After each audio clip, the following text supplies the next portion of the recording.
Hello,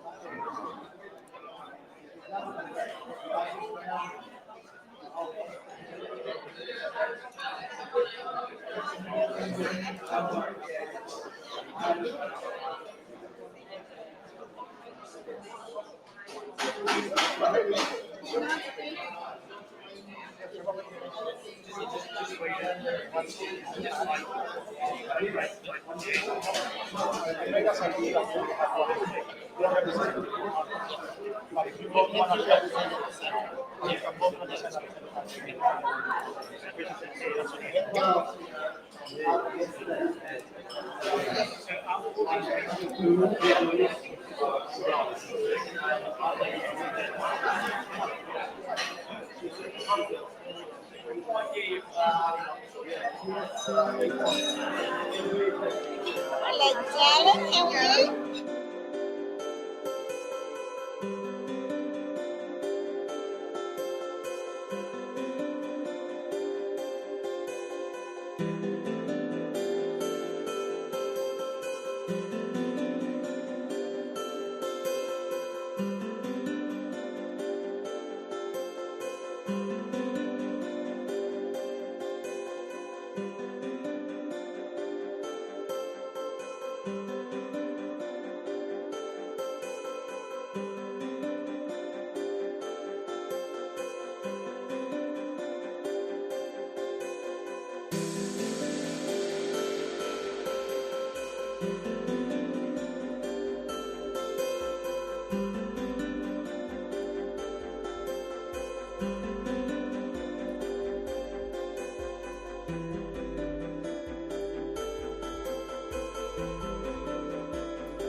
everyone. We can please take our seats and get the meeting started.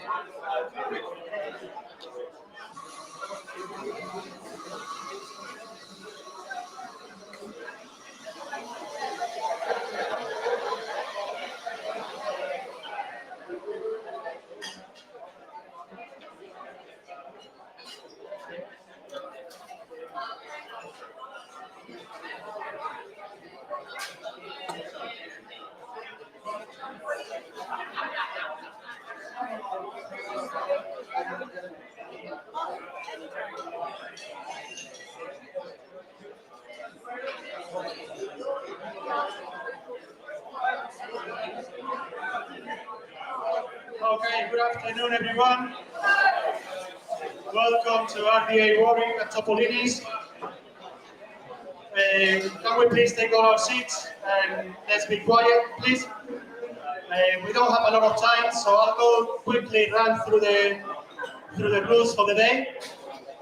And first of all, let's say thank you to Topolinis for allowing us to have this meeting here. Thank you. Then I'll quickly explain roughly the guidelines for the day. For the candidates, each one of them will have 11 minutes. Out of those 11 minutes, they can talk for up to 8 minutes, no more than 8 minutes, and then there will be some questions asked by the audience. A total time of 11 minutes per candidate. And the candidates will be speaking in the order that they are drawn from this packet. At this stage, Aussie Trump, Ben Dawkins hasn't turned up yet, so there's only 9 candidates at the moment. And rules for the audience.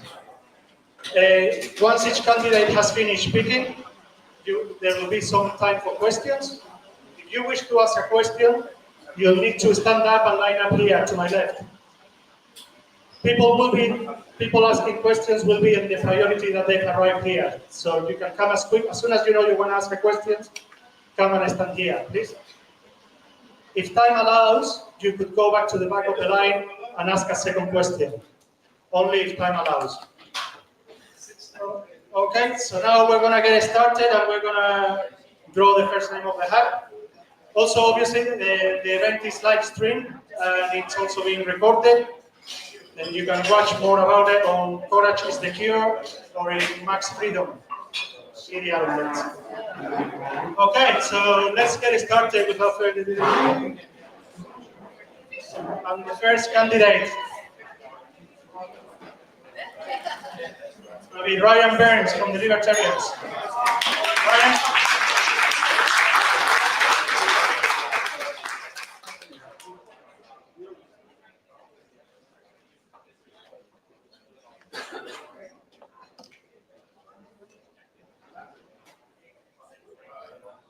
Thank you, Ryan.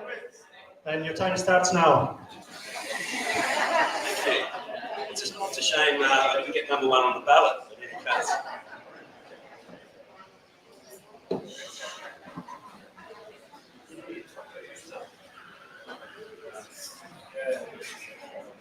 Well, good afternoon, everyone. It's great to see so many of you here today, standing up for your rights, your freedoms, and your communities.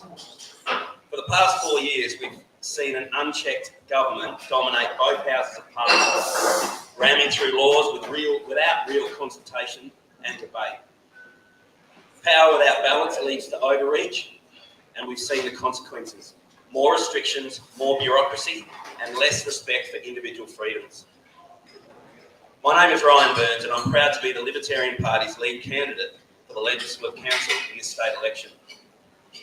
I'm here today because we need to bring balance and accountability back to our state. We need to restore freedom as the guiding principle of government. That's what the Libertarian Party stands for, and that's why I'm running. At its core, libertarianism is about maximising personal freedom and minimising government interference. We believe in your right to make a decision about your life, your property, how to protect your family, and protect yourself. We champion responsibility, individual rights, and a government that knows its limits.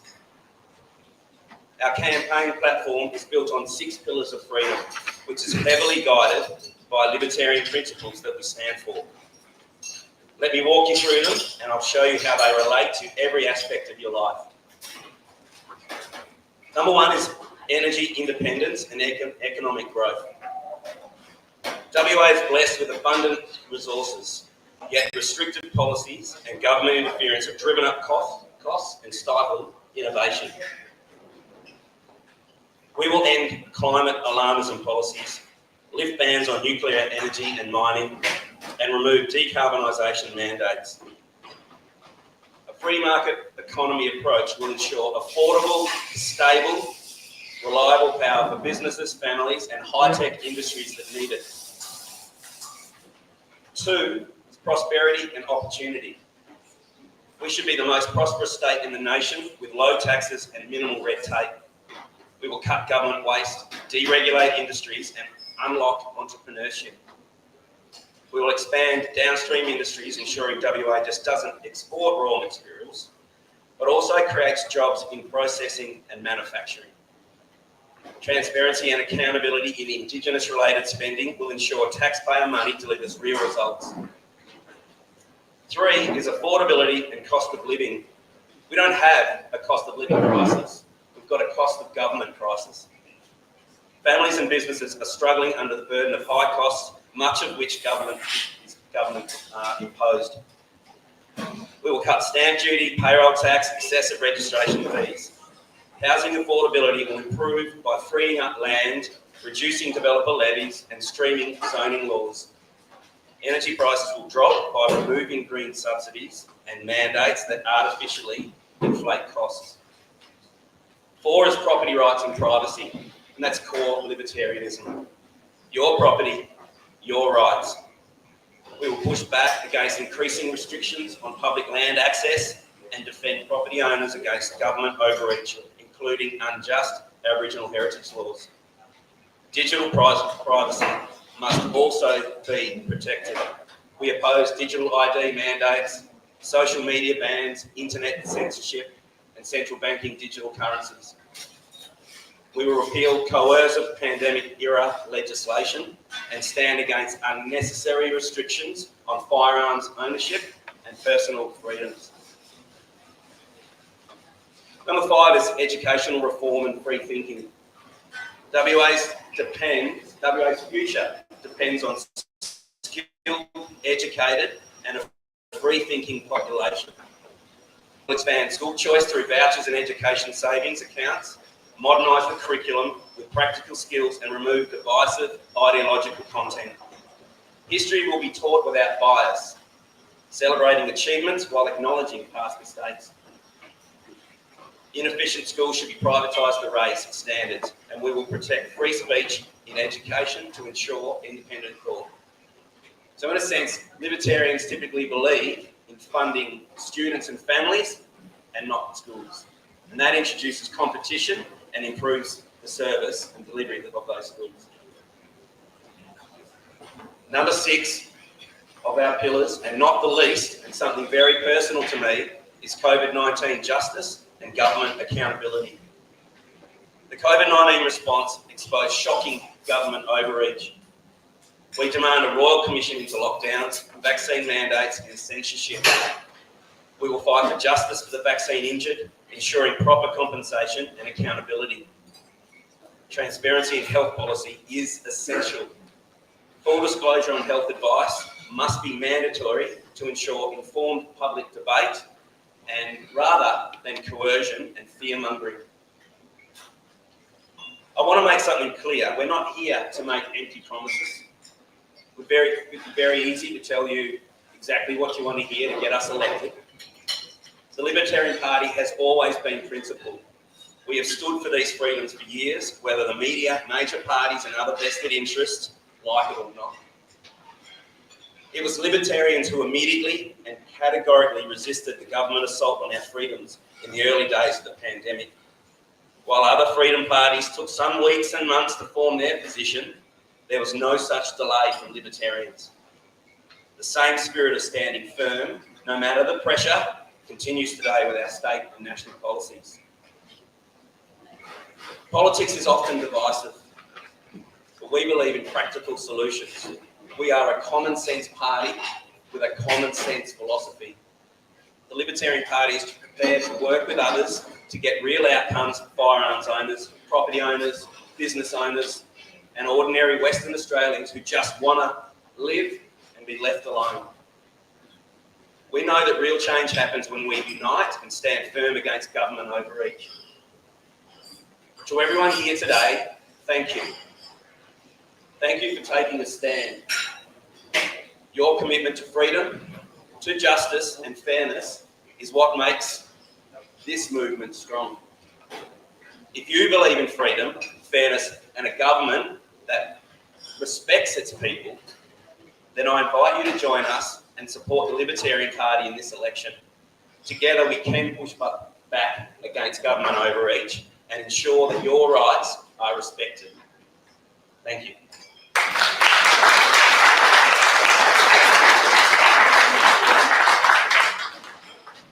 Thank you very much, Ryan. Any members of the audience want to ask any questions, please? Come around, please.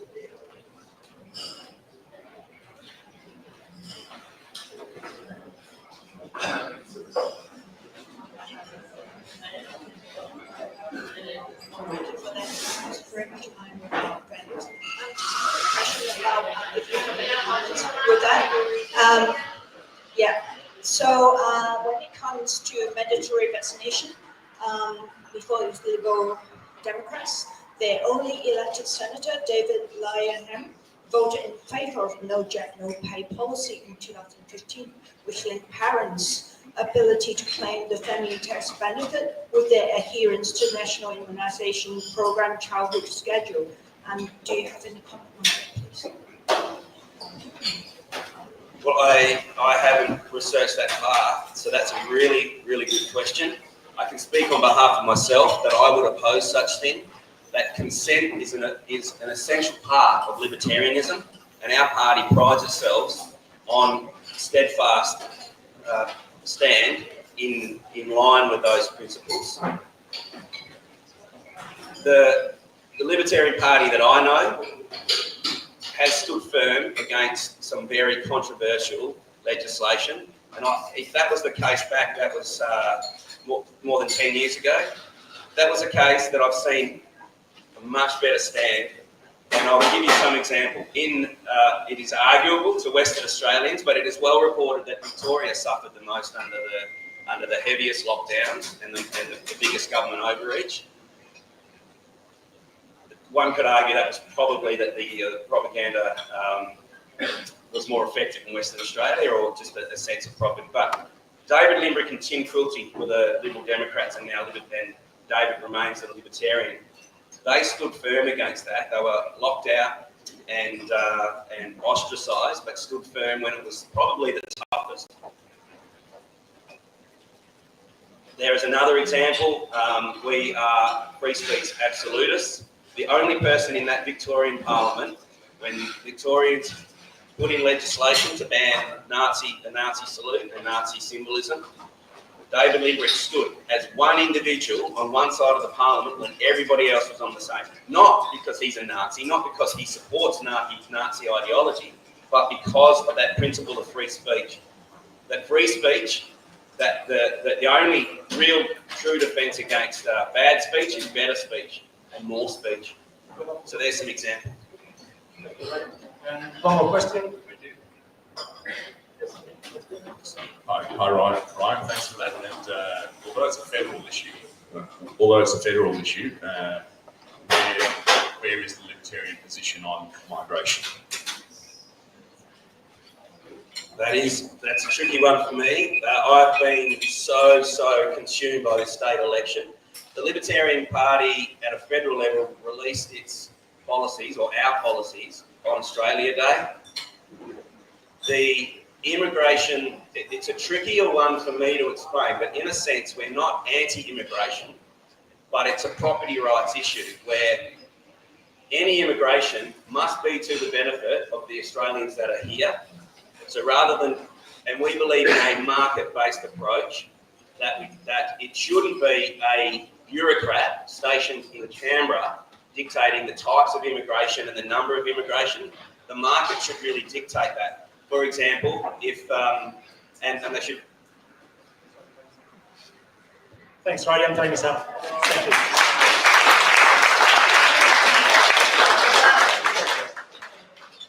Thank you, everyone. Let's pick up our next candidate. Adrian Perrot, Independent. Thank you, Adrian.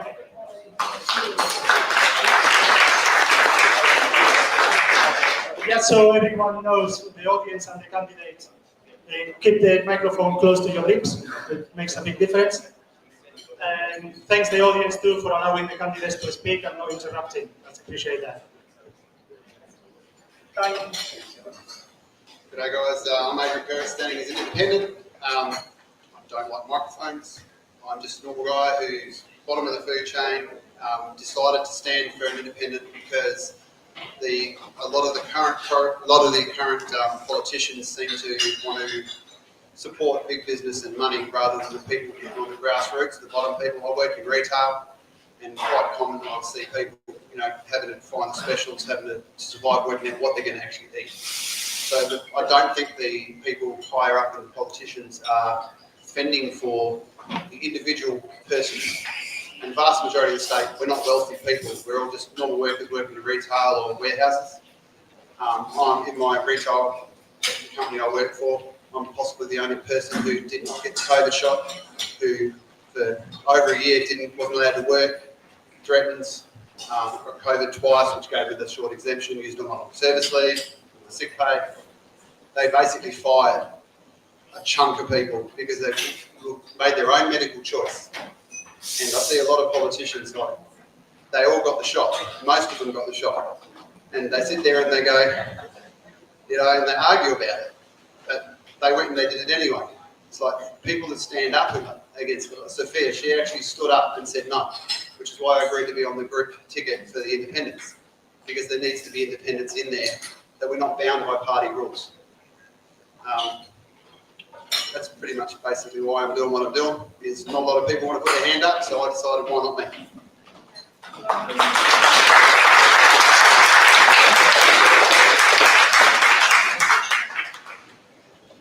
Thank you, Adrian.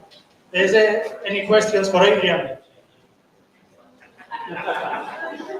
Please go for it. You got a question, man? Yeah.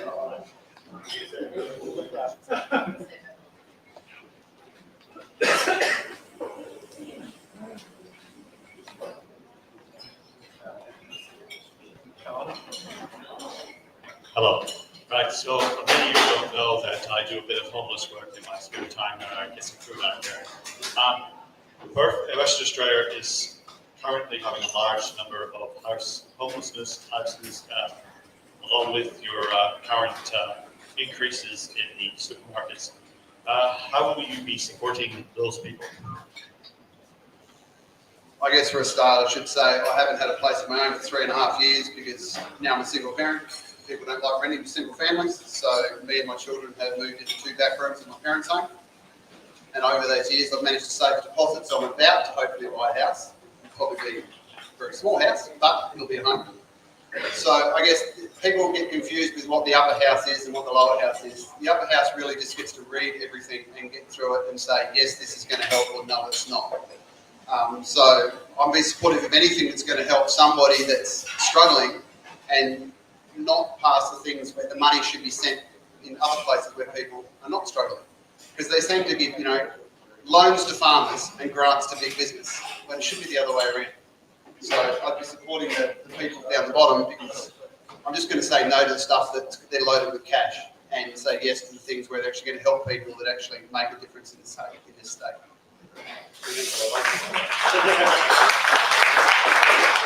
Thank you, Adrian. Any more questions? No? All right, we'll proceed to the next candidate. Thank you, Adrian.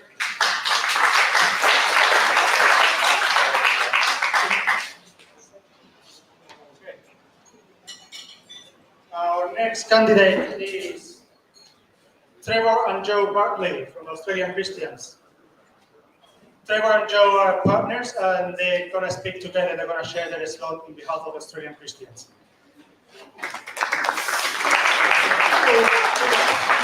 Hi all. I love Eric's realness and genuine heart as he shared.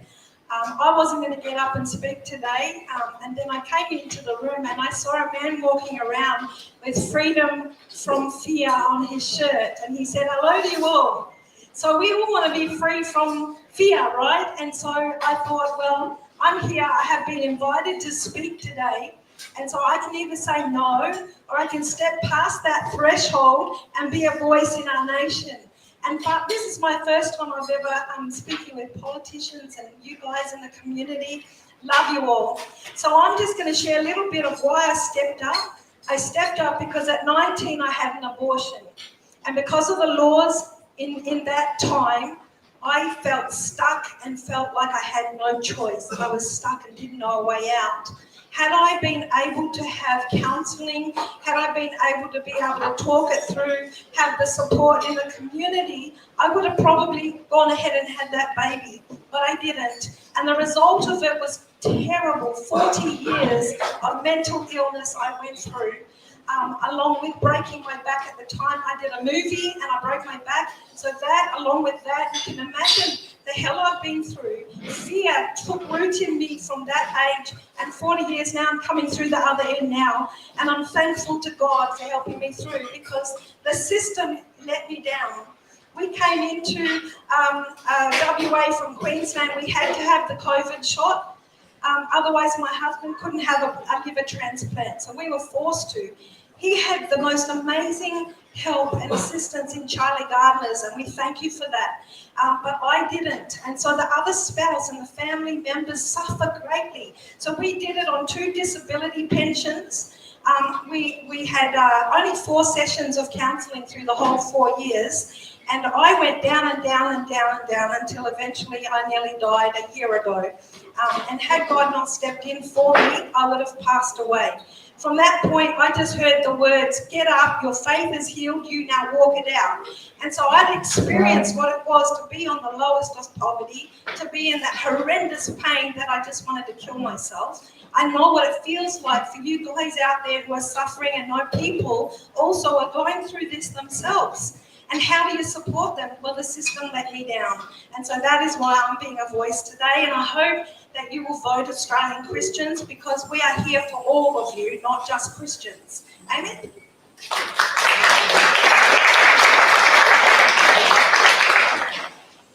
Like Eric was we're just commoners that got fed up with the way the government was trying to control our lives. I was fed up with the fact that I couldn't make freedom choices without them saying you can and you can't say this. You can, you cannot do this. I hated the fact that I went to my politician to campaign and they just simply said to me, "Your view's not important, this is our policy." If I can say anything to anyone, I'm not here representing the church, because you all have issues, some with the church, some like the church. I'm not here for the church. I'm here for the Christian values that our nation was signed up on and built on. And I want to say this, if I can say anything, we've got to realise that politics is not about personality. Just because the politician that's serving in your area might be a great person, and there's lots of great people, the policy about the party is what we should be voting on. Party policy, not the personality. And if we did that, we'd actually be able to stand together. I'm fed up with the fact that I can't just speak my mind without being challenged on what I say. That shirt, freedom over fear. We're at a stage in our lives now that the government are telling us what we can and we can't do, what we can and cannot say. And so I'm standing up for freedom. I'm standing up for, and it's not just, as I said, it's morals. It's not about a viewpoint. And we're standing up for life, because people have got to be able to choose life. They've got to have that right, but not get to a point where someone else can make that decision for you. We're standing up for faith, any faith, whatever the faith is. You should be able to have the freedom to be able to have a faith, or not have one. But we shouldn't be told we can and we can't. I'm fed up with the fact that people have an opinion that they want to have the Bible in the schools, say. Well, they might not. But if they want to have it in there, why can't they?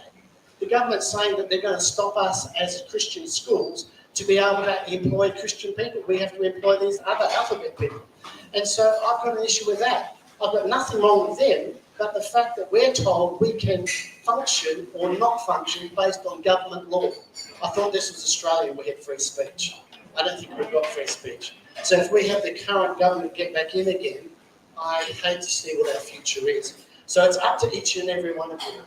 I've come here simply because we're invited, but I want the community to know that I'm a community person. I've lived here most of my life. I was born in Queensland, but I've lived here most of my life. I've run business here. I've set up women's hostels. I've set up men's hostels.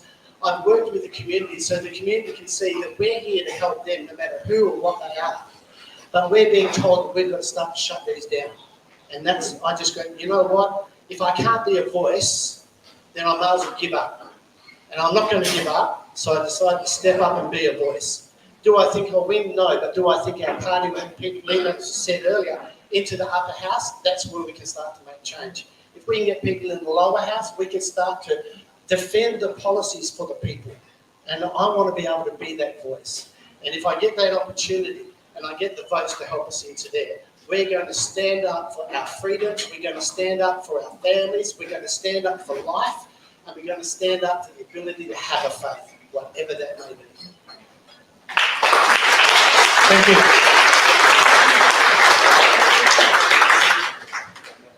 And anybody got any questions for the Australian Christians? Yeah.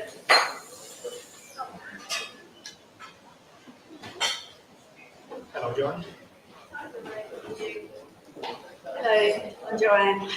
I might have this a little bit wrong. I did research the candidates in our 3 electorates for our family, and I looked at the Christians site, which I liked, along with a couple of others. I think it was the Shooters and some other thing. One Nation's only in one of them, but another one. Anyway, I liked all the sites, but I'm pretty sure that all of them, including the Christians, were preferencing the Labor and Greens. If they definitely, I'm pretty sure they were in our election. So that might be right. I'm Judah Campbell. I'm the Judah Campbell. I can tell you right now, the Christians have Labor and the Greens last.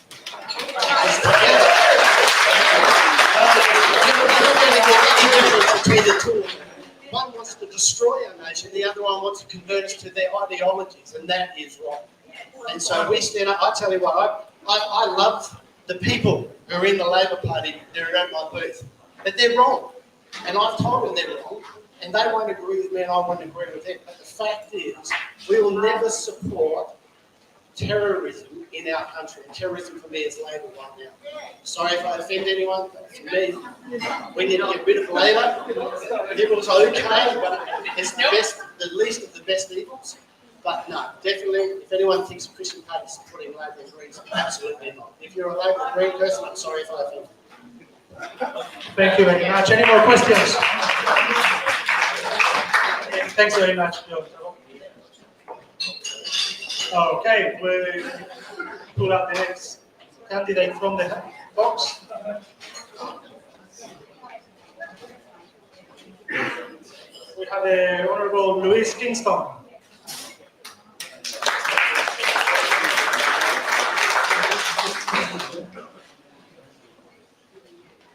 Welcome, Louise. Thank you.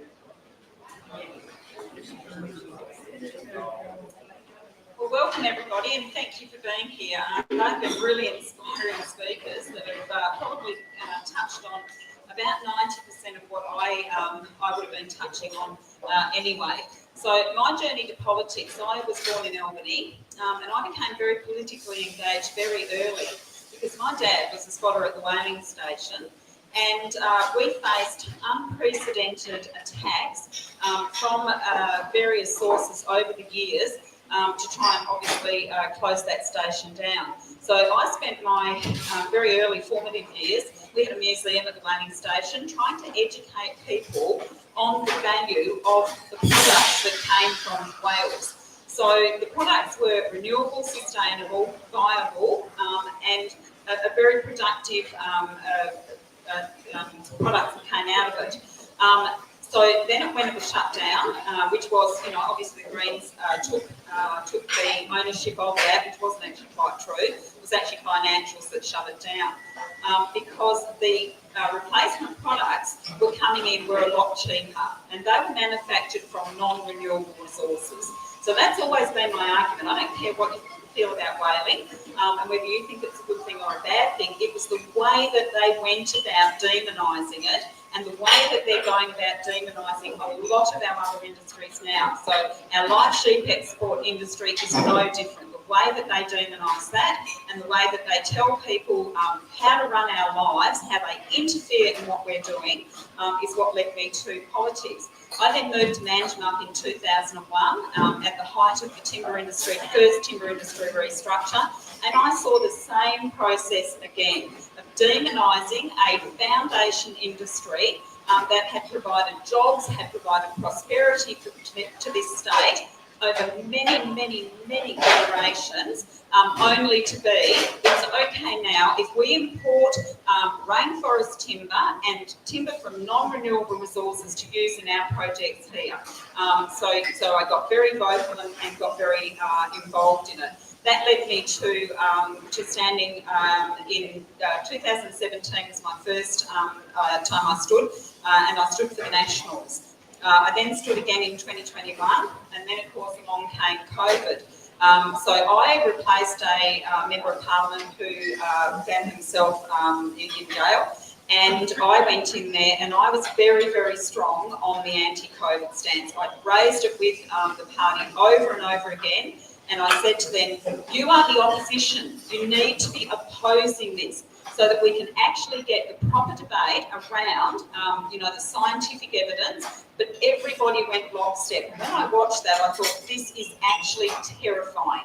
This is actually terrifying that nobody is standing up and actually speaking on behalf of the people out there. So consequently, I found myself dumped from the ticket and in an unbeatable seat. So I have never looked a gift horse in the mouth. I went, right, let's run as an independent. Let's see actually what the people feel out there. Let's see if they are willing to stand up, if they are willing to vote for a different type of government. I sit on the legislation committee. I'm the deputy chair. And in this last term of government, it's usually the busiest committee of the whole government. And we had one piece of legislation referred to it. So that shows you, I stood up for the firearms legislation and I put over 20 amendments to that legislation. I consulted with the people, I listened to them. I could see that it was totally and utterly overreach and unworkable. And I could not get a single solitary one of my amendments even debated in the upper house. So it got rammed through. It is causing so much distress to so many people out there, law-abiding firearms owners. Let's not forget, they've been already assessed as having a genuine need, and fit and proper test has already happened. We've got people now who they're going back 20 years, something they did in their teens. We've all been stupid. I don't know about you guys, but I certainly was. So they're persecuting them again 20 years after they've paid the penalty for what they did. That's not democracy in any way, shape or form. So I believe in a bottom-up, not a top-down approach. I believe in less government intervention in people's lives. I'm a small business owner. Our profit margins have been eroded and eroded and eroded over the last couple of decades, to the point where we come home and just say, what's the point in why we're doing what we're doing? We employ people, and it's just so hard. So the grey layer in the middle, as I call them, which is our great big bureaucratic nightmare that we all have to engage with every day, and I can't imagine what the bureaucracy to run a place like this is now. So if we can get people to be more attracted to actually working in the frontline services instead of that nightmarish layer in the middle, pay them more, our nurses, our police, our school teachers, all of those people. If we can streamline that grey layer, make them a lot happy because they're miserable, all of them anyway, we are going to fix our problems. And less government intervention in people's lives is just going to make everything so much better. So thank you very much. Thank you very much, Louise. Any members of the audience want to ask any questions?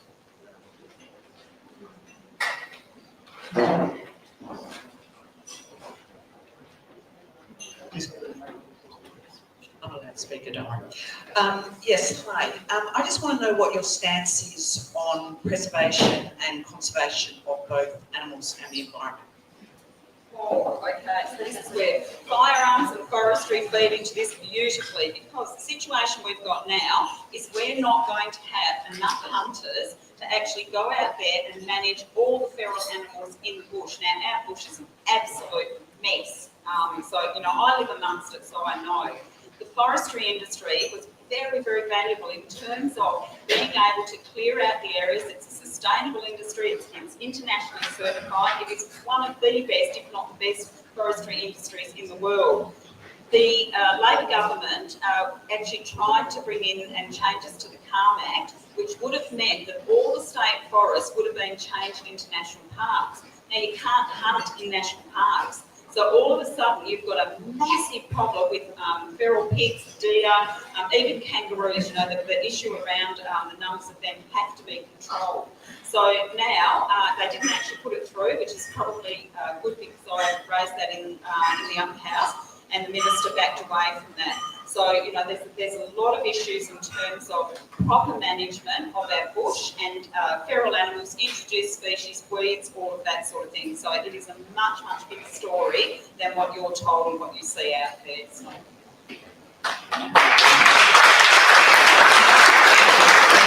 Thank you very much, Louise. No more questions for Louise? No one else? No? Okay.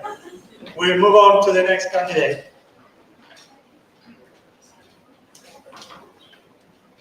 The next candidate for One Nation, we're going to have Rob Cadiz.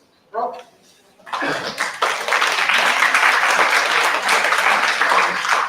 Thank you, Rob.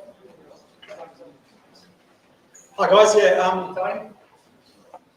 was actually going to be at a different venue today, talking at a different place, so I haven't prepared anything as such to what I was going to talk about. It was probably only an hour ago, but I decided to come to this because I felt it was important with the division that's been in the Conservative side of politics lately.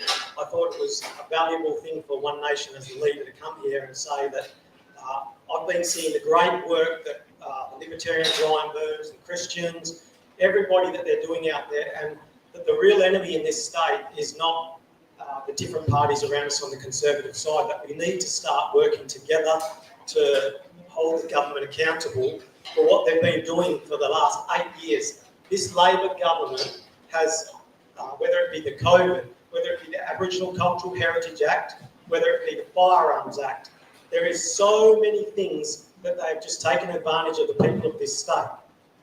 They're elected to serve us as people, but we haven't held them accountable. There's the lulls in our political years when people aren't doing anything because it's not an election year. It's very hard because we're all volunteers and we have to have lives and work and everything. But I think moving forward, I know it's only a week out of the election, but I think we need to start over this next week doing things that we can together to really strengthen our resolve against Labor, not one another. That's the first thing I was going to say. I'll talk about points I am going to talk about, but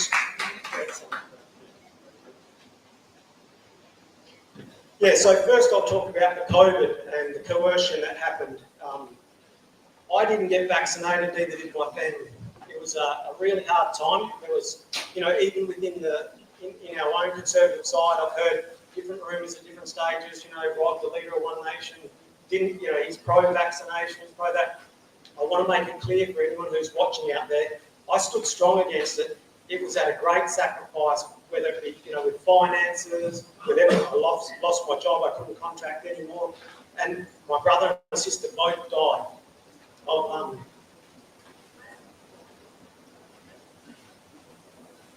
sorry.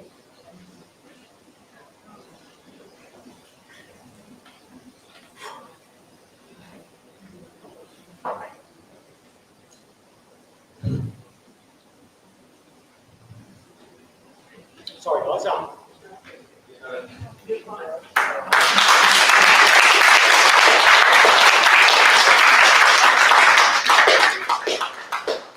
Everyone, I'm Dylan. I'm the Melbourne candidate as well. I might be jabbed, but being excluded from the group society kind of sucks. You know, get emotional too. Sorry, it's a real. Lots of people went through a lot of things.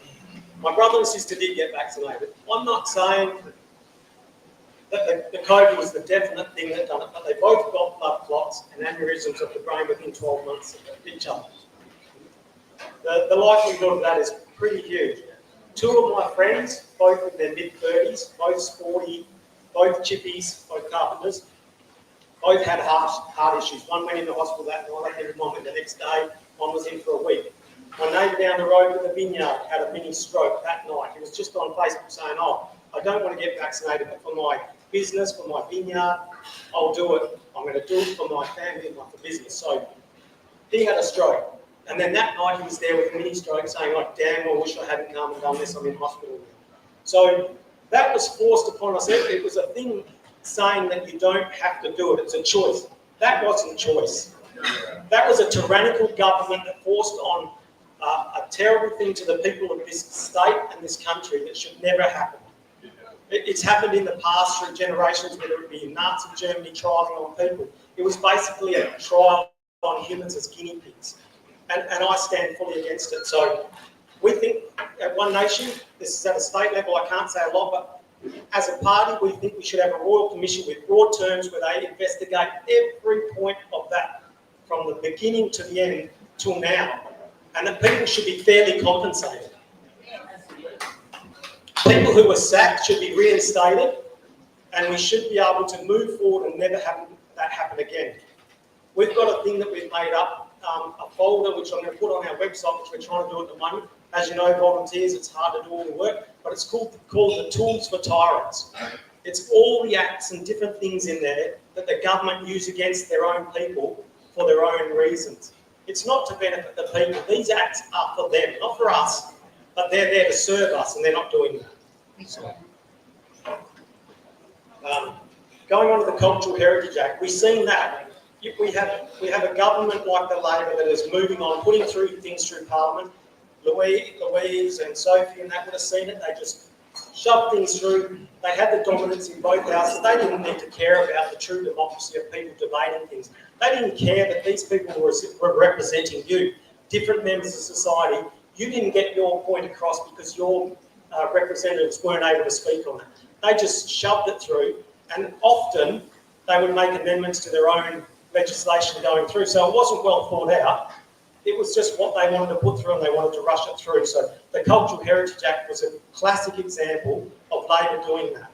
It was terrible. They overturned it. They didn't want to, but it's still sitting there. They'll still be using that. If they get power in both houses this election, you can be sure as heck they'll continue to use that dominance in government for the good of them, not for us. We need to stop that. We need to work together to make sure people know that we create a movement on the conservative side of politics so that we can cut them down. They don't deserve to be in there. I want to see, whether it be Sophie, Louise, Ryan, the Australian Christians, Marika, I think what a great thing it would be have a crossbench made up of all of us. Different people.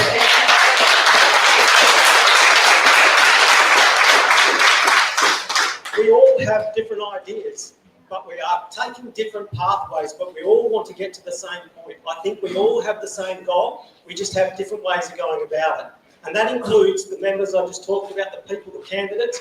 I think we could be a great crossbench. So I'm hoping that people get on board for all of our parties and at least get one of us in each so that we can have a broad range of ideas, that all of our policies and the ideas come together, and that we will be a force, that we can be a huge voice, that they won't be able to do it ever again while we're there. For the next 4 years, we'll hold them accountable and transparent in everything they do.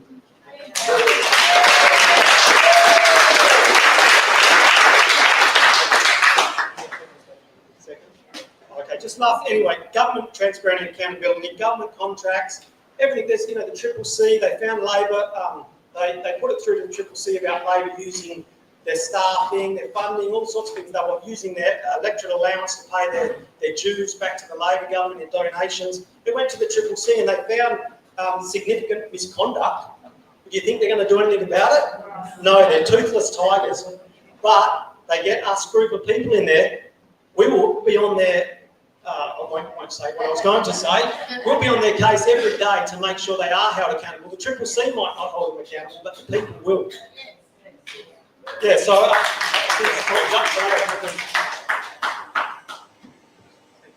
Thanks very much.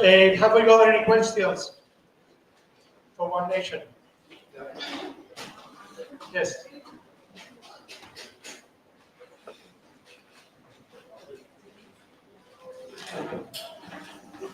Hi Rod, I liked what you said today, and I'm sorry, but this is more of a federal question than a state question. There was legislation recently that went through on hate speech, and Rennick put through a amendment to that bill to make that bill not apply to under 14-year-olds. And Malcolm Roberts, I believe, voted against it. Also, the overall bill, they didn't vote. So Hanson and Malcolm Roberts didn't vote at all. Can you make comment on that? all right, well that's a tough one because obviously, like you said, it's a federal thing. It's a bit like a franchise, but it's time we do need to stand up and be accountable, and I'm the same way in transparency. So what I'll say is that there's a lot goes on in Parliament. I worked there for 4 years. That bill had a lot more to it than what we know, and that when we're sitting there's a lot of stuff that gets discussed. I can't say that I can't say I fully agree with the decision not to vote. However, there is reasons, and I mean, Pauline's made it clear, she's made some statements, I know things that have been said to me that, like, in that bill, they call it hate speech, but a lot more of it, there's a lot of it about terrorism and accountability for terrorism, so increasing the consequences for terrorism in this country. So had Pauline voted no on it, the Liberals and Labor would have been attacking her on that side, saying, oh, One Nation, because they always do. They would have been attacking her, saying, Pauline's said no to increasing the consequences for terrorists in this country. Because that's what they do. They do it to the Christians because they're Christian, they're the way out wacko Christians. They do it to the Libertarians because Libertarians want free government, they want to do their own thing. Governments and media will attack you and find ways to do that. So it may come across to the everyday person that's a follower, that's a conservative, that's a supporter, that it's all just cut and dry, but it's not. And it's hard to describe that because I wasn't even there. For me, when I spoke to them and to other people that have questioned on me, I think my decision is when there's a bill I don't like and I disagree with, I say, you can take that bill where it came from because I won't be supporting it. It's a no. That's my personal choice. But at the same time, like I said, there's an abstination, you can abstain because that's part of what you're allowed to do in politics for them reasons that I said about the terrorism stuff. Like, there's more to that bill than just this. Yeah. Thanks very much, Rob.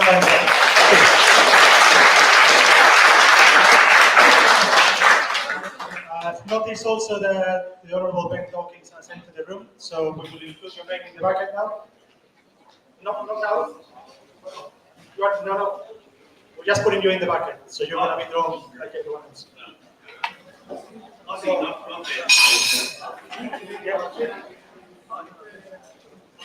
Okay. So, Austin Trump, you're next.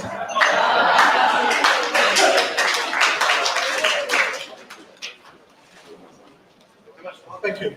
All up 11 minutes.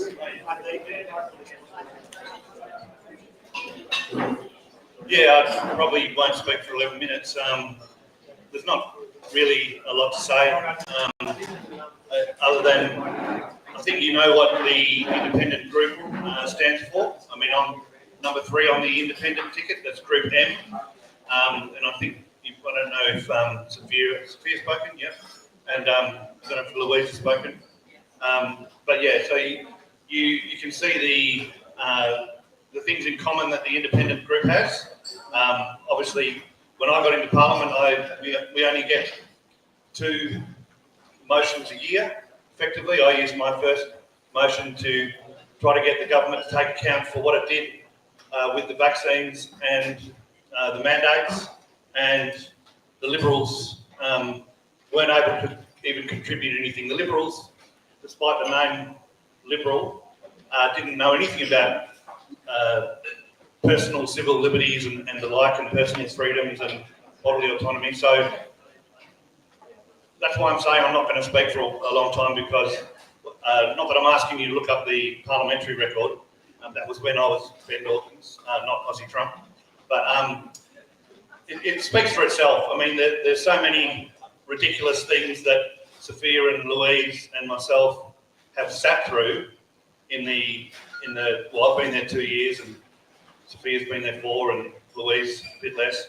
But they really speak for themselves. They're listed on our policies, of course, but we want to bring individual freedoms back. The major parties are really not on the ball at all, and they don't. Even if you want to talk about the firearms, you want to talk about the nonsense biological sex bill that people like the Nationals, for example, even supported. It's pretty clear to everyone, I'm sure, in the room how bad the major parties are and how bad our government and our parliament has become.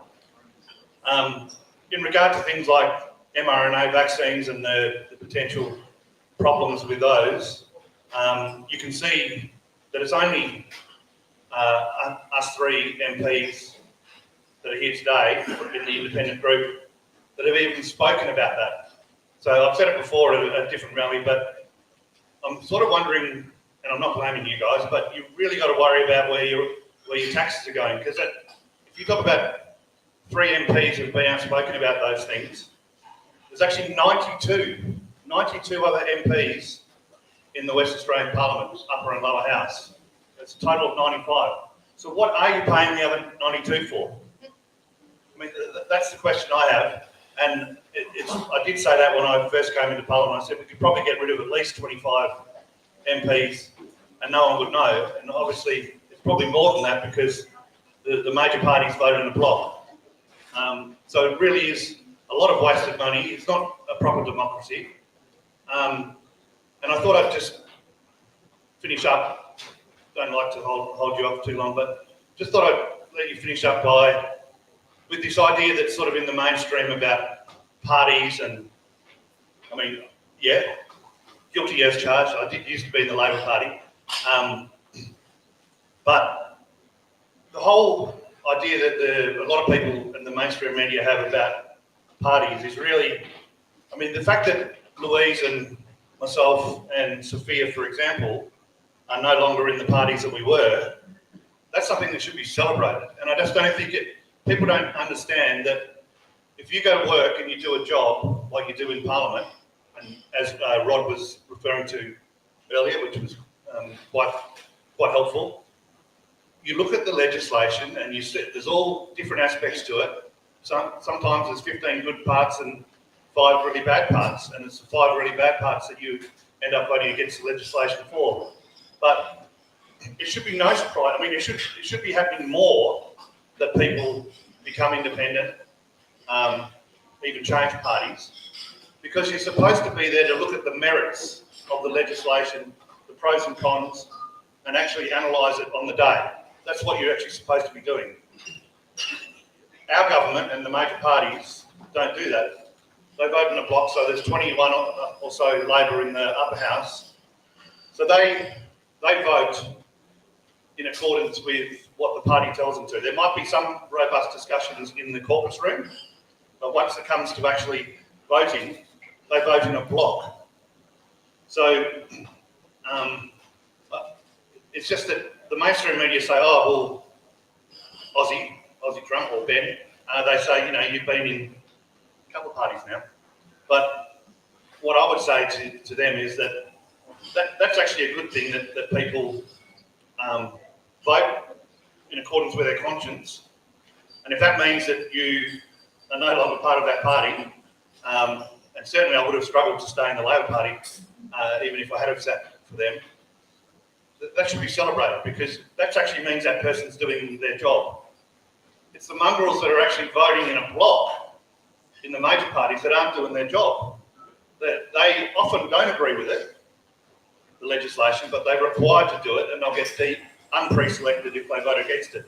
So, just a quick example, and I know that Sophia's put up a graphic about the biological sex bill where you can now walk into the GP and 5 minutes later walk into the registry then, and 5 minutes later walk out as the other sex. And some of the people that voted for that, I know it was some Nationals, obviously Labor, but some really, you know, we're not allowed to actually talk about it in Parliament. We're not allowed to refer to how people voted.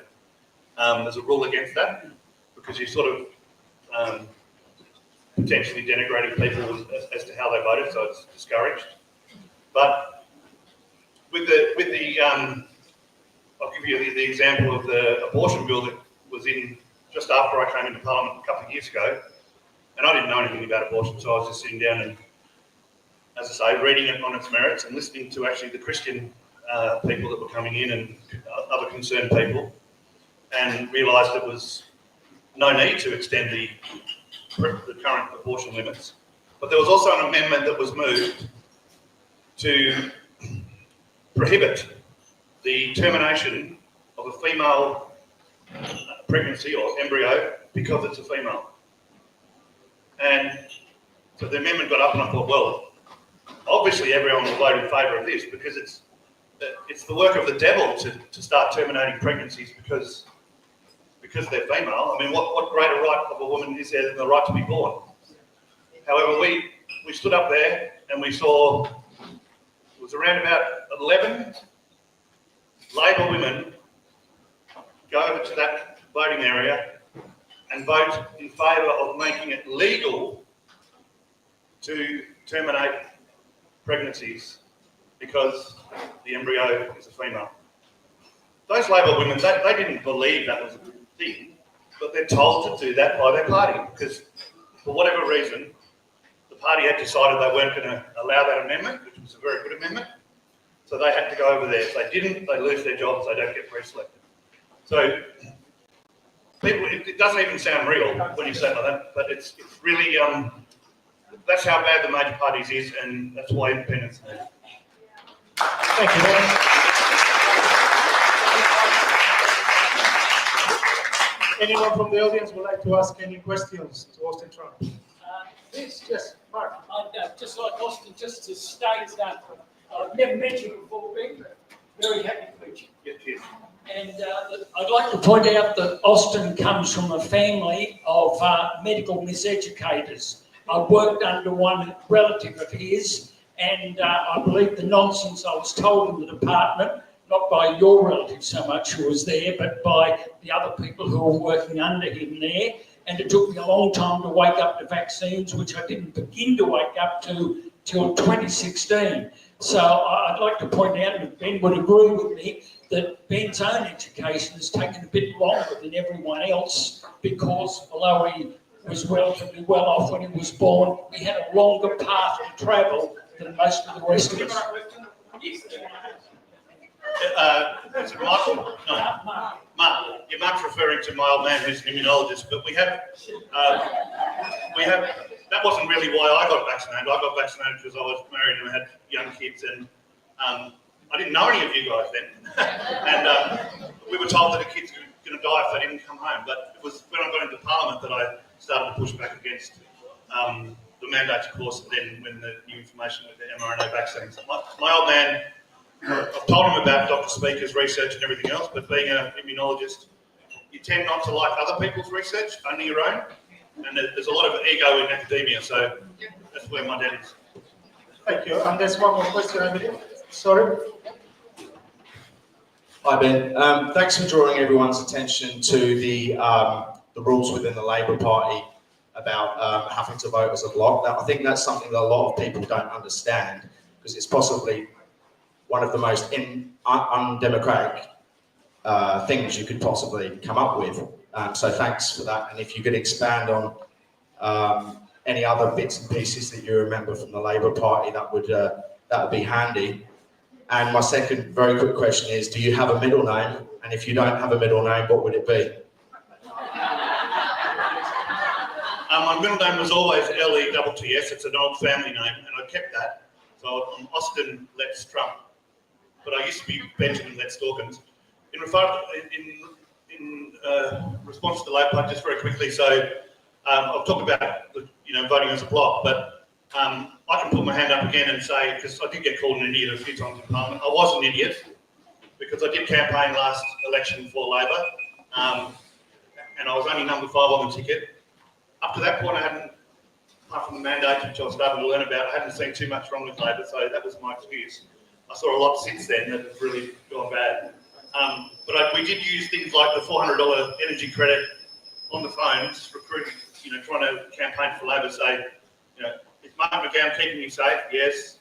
Are you going to vote for us? We've just given you a $400 energy credit. So I've seen that in this election as well. They're misusing the incumbency. It's actually your money, it's not theirs, but they're referring to it to win more votes. Thank you. Thank you very much.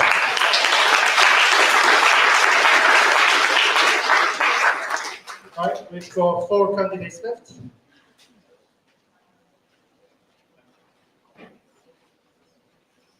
The next one is the Honourable Sophia Moermond. Sophia.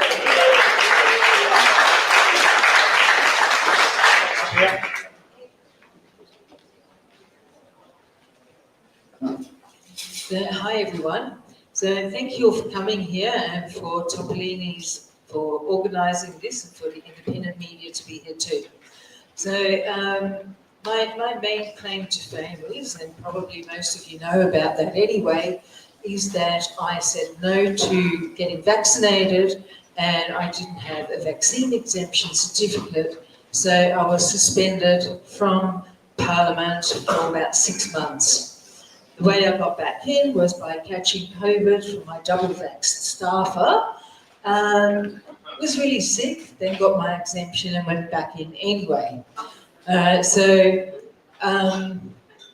Obviously I'm against mandates, against lockdowns, and I want to see those people who are vaccine damaged to be compensated for what's been done to them, and I want those people who lost their jobs to be re-employed again with back pay. So these are 2 important things that we will be talking about. Now, in regards to making history, what we have achieved after the electoral changes that the Labor government has pushed through, we have a ticket of 5 independents. So with Louise Kingston over there, Ben over there, and Adrian over there as well. So there's a 5th one as well, but he lives in Kalgoorlie, so he's not here today, right? So what the Labor Party decided to do was to make it really hard for independents to get elected in. The last election, $250, 1 signature. This election, 250 signatures and $2,000. So between us, we have 1,250 nominations and spent $10,000 to be registered. Now, if you want to register a party, you only need 500 signatures, right? So you can see how they've really stacked the deck against us this time around. Now, the reason why they've done that is because they want to get rid of the crossbench. We are going to be annoying in there, yeah? We are going to push back and we are going to stop them, hopefully when there's enough of us in there, putting through bad legislation and managing government overreach. What happened in this last parliament is that there were about 20 Labor people in the upper house and 15 others. So that meant that every bit of legislation that was put forward by Labor obviously went through. They didn't have to negotiate us. We had very little power basically in there, and they did what they wanted. And like some of the other speakers here have done, they've made some excellent points around the Aboriginal Cultural Heritage Act, gun reform, even our amendments weren't taken on board. So that means that we basically weren't living in a democracy for quite a while, and I hope that you'll gain an understanding of that voting for minor parties and independents will make that crossbench much, much stronger. That means that they have to negotiate with us to get bills through. Yeah, they have to make deals with us, and that is obviously going to give us a much better outcome in the end, and hopefully stop all of that bad legislation that's gone through. Now, in regards to other things that we would like to talk about over the next 4 years, each of us will get about 16 opportunities to lead the debate over a 4-year period. So it's not a huge amount, really. And we would like to really engage all of the people in there on what you would like us to talk about. So obviously mandates, lockdowns, getting gender ideology out of schools and government-funded organisations. That is really, really important. What else are we going to talk about? Yeah, vaccine injuries. We're going to talk about porn in there as well. I very much believe that porn is linked to the increase in violence that we are seeing against women and girls specifically. Overall, it lowers the status of women in society. Imagine having some police officers or judges who've just spent a night looking at their computer and then coming out the next day dealing with a victim of a sexual crime. How much empathy do you think they might have, right? It has been shown over and over again that when people watch very violent sex abuse material, right, their empathy for the victim goes down. So we need to get rid of porn altogether in my perspective. I understand that some people believe this is part of free speech or free expression, right? I am all for free speech and expression, but not when it is clearly harmful and when it is very specifically aimed at one particular demographic in society and has negative consequences for that particular demographic.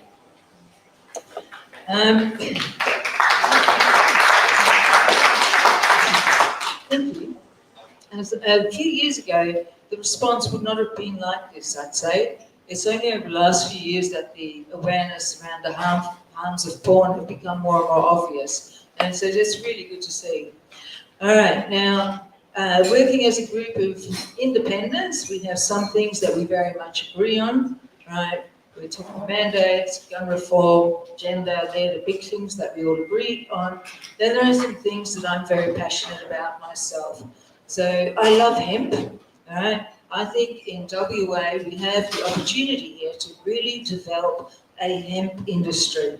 It doesn't need as much water as cotton does, and you can make bedding, clothing, medicine, houses from hemp.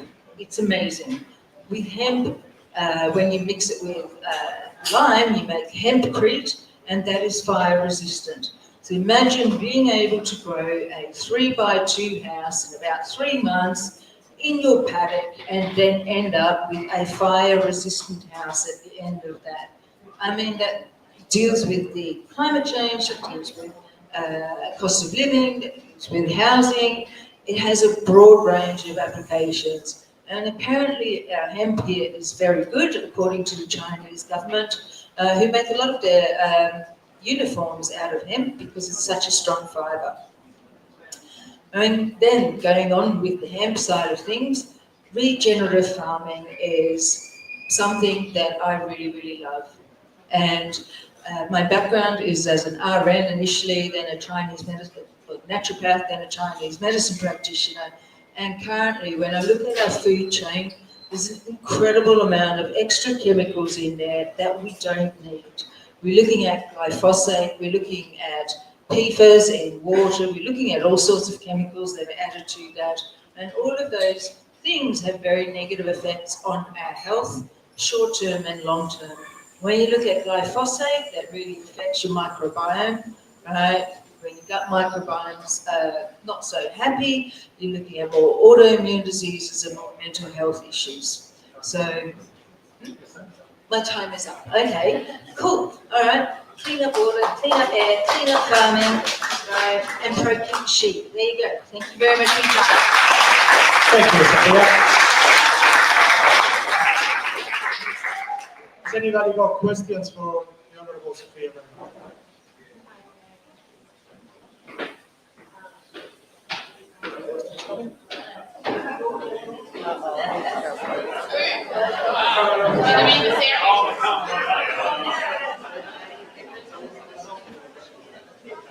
All right, hi guys. As Ben has said, you become part of that political party and then you have to generally vote as a bloc and therefore you lose your pre-selection. What would happen if we had a maximum of 2 or 3 terms for politicians? So I imagine if you only have 2 terms, that means half the people are going to lose their pre-selection anyway, which means they're more likely to actually vote conscience-wise. Do you support that? Thank you. Yeah, look, I haven't really thought about that, but it seems like a good idea. I certainly feel that some people, MPs get quite complacent in there, and I think that maybe having some KPIs for us and a limited time frame on how long we can be in there, meaning that we really have to maximise our time in there, and if we want to leave our mark, we have to work within a time frame to do so. So yeah, I'm cool with that. Thanks, Sophia. One more question?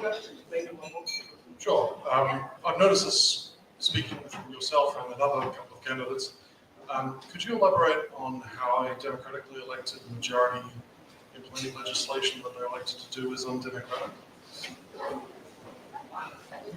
So just to check on that, I'm a bit deaf and I missed some of that. So you're saying if we've got a democratically elected parliament, how come it's not a democracy? Exactly. Okay.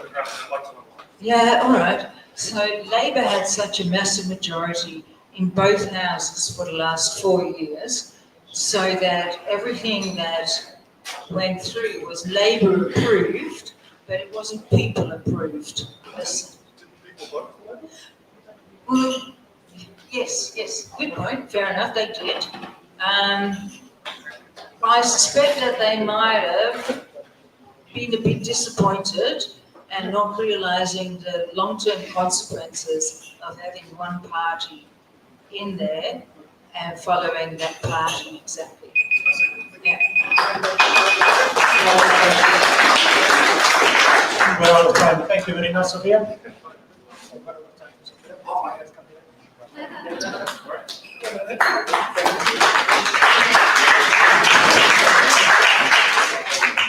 Okay, our next candidate. It's going to be independent Peter McLennan.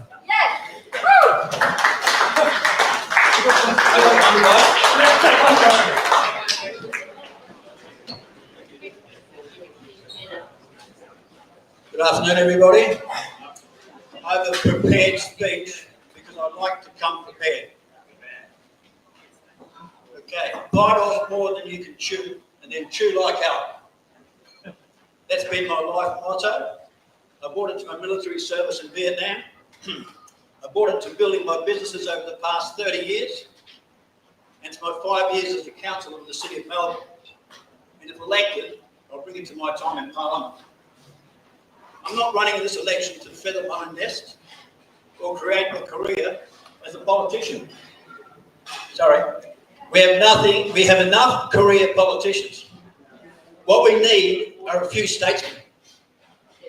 I only want one term, just long enough to make a difference, to be a disruptor, to help turn things around for my children and grandchildren, and for yours, before it's too late. Believe me, we are already in the 11th hour. My fellow West Australians, this state election and the coming federal election can go down as milestones in the history of our state and national governments being returned to functioning as instruments of the will of the people. The first step towards this momentous but simple goal is to take power away from the big party monopoly. that has ruined Western Australia and Australia over decades through self-interest, laziness, corruption, and yes, treachery. The big party hacks are beholden to the party first. And who is the party beholden to? Certainly not to Australia or West Australians. The big party focus is global, and the Greens are the worst. All of them focusing on the globalist agendas of destruction of national history and pride, gender confusion, mass immigration, removal of rights, control of food production, medical tyranny, control of the media, and global corporate collusion with our state and federal governments. We can reverse this using the democratic tools still available to us, but we must do it now by using our vote wisely on the 8th of March in this WA state election. The ballot paper has been set up so that you can vote above or below the line. All the parties are listed above the line, allowing you to just tick the box of the big party you might usually support and accepting their preferences. The parties know that over 95% of voters will take this easy option election after election. The way forward is to accept your right, and I believe your responsibility, in a true democracy. To handpick your choices of the people you want to represent you in our state parliament. You do this by voting below the line and numbering each person from 1 to 20 in the order of your own preference. This is true democracy and is still available to us, but for how long? I believe this may be our last chance to turn the future around for our children and grandchildren. The Labor dictatorship in WA have vastly altered the state electoral laws for this election without a peep from any of the other parties. The principle of boiling frogs comes to mind as our freedoms and our democratic system are being systematically eroded. Let's act before it gets to boiling point. If elected, these are the principles upon which I will act while serving the people of Western Australia. 1, I pledge to act only in the best interest of Western Australia and West Australians. I am 100% independent and I owe no allegiance to any party or organisation.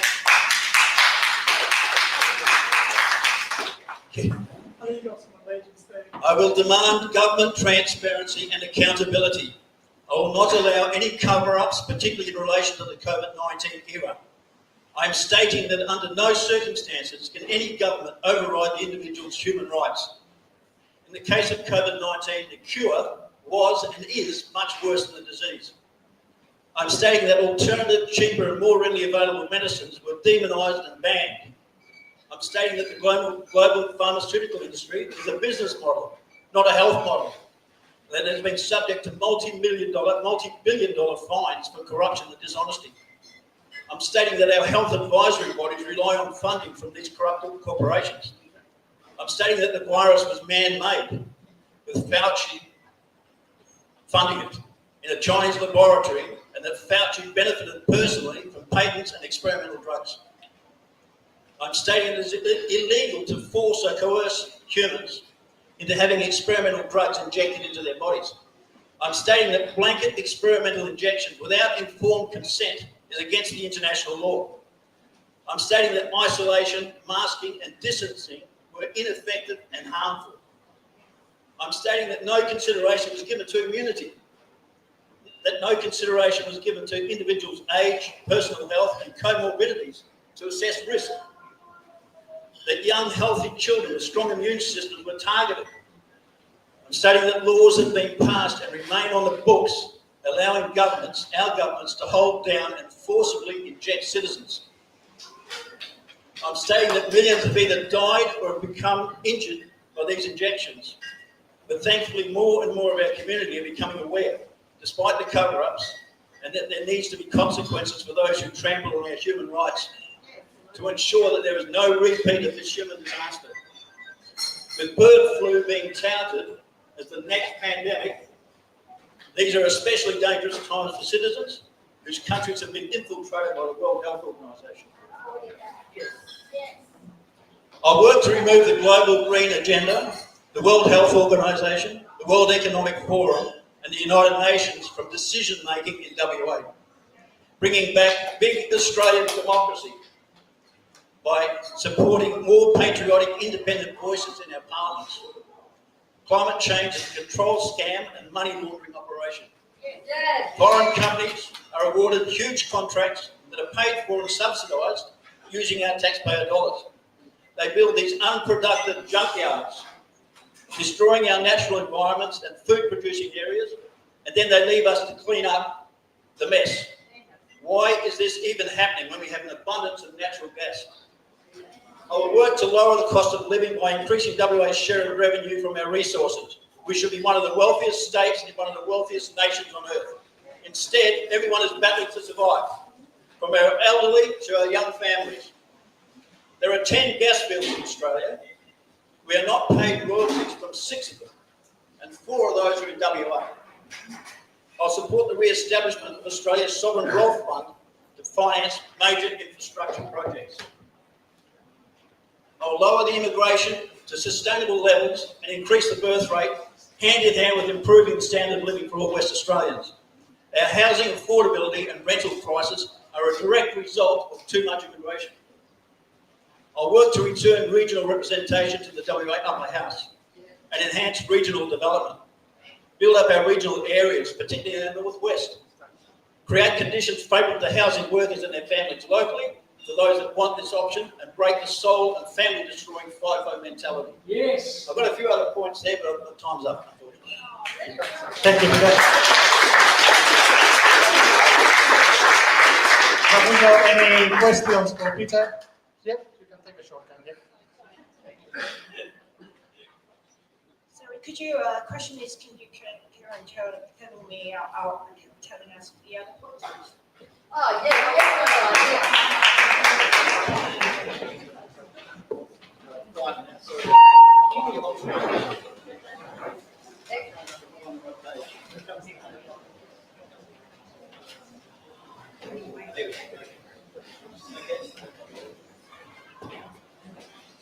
Okay, I'll work to return regional representation. Yes, I will ensure there are only 2 sexes legally represented in Australia, male and female. There are medical exceptions, but the overall gender confusion must be removed from our schools and our society. No DEI. Advancement should be based on merit only. No mandatory health legislation and protection of bodily rights under the Nuremberg Code. Build more hospitals and improve West Australians' access to our health system. Support small local businesses and combat the influence of global corporations. Encouraging small C capitalism is the way forward for Western Australia. I'm in favour of responsible gun ownership and the protection of civil rights. I'll work against the global agenda of disarming our citizens.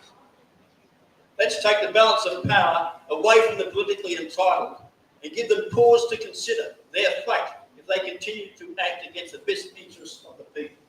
Thank you.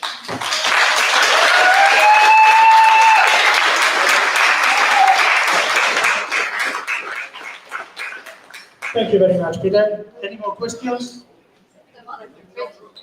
No more questions for Peter? No? Okay, so we got the last 2 left. Next one is the Honourable Dr. Brian Walker, the Legalise Cannabis Party.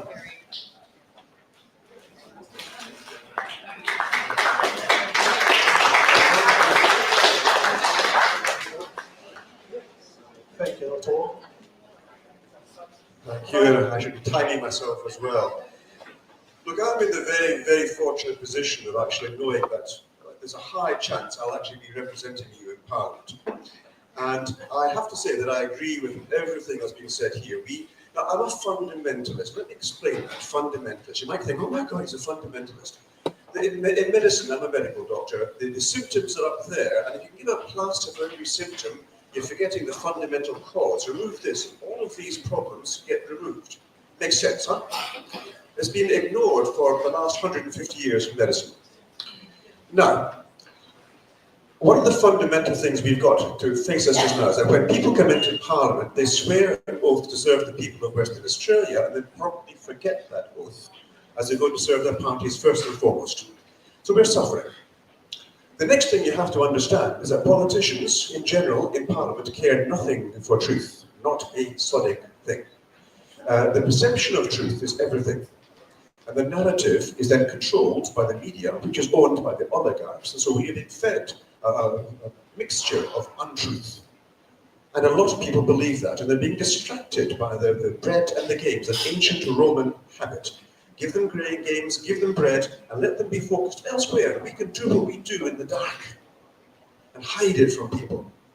The next fundamental truth is that the politicians themselves don't actually control anything. You think the ministers are going to do something, they're not. They're actually controlled by the unpaid, by the unelected, highly paid civil servants whose only function is to protect the status quo.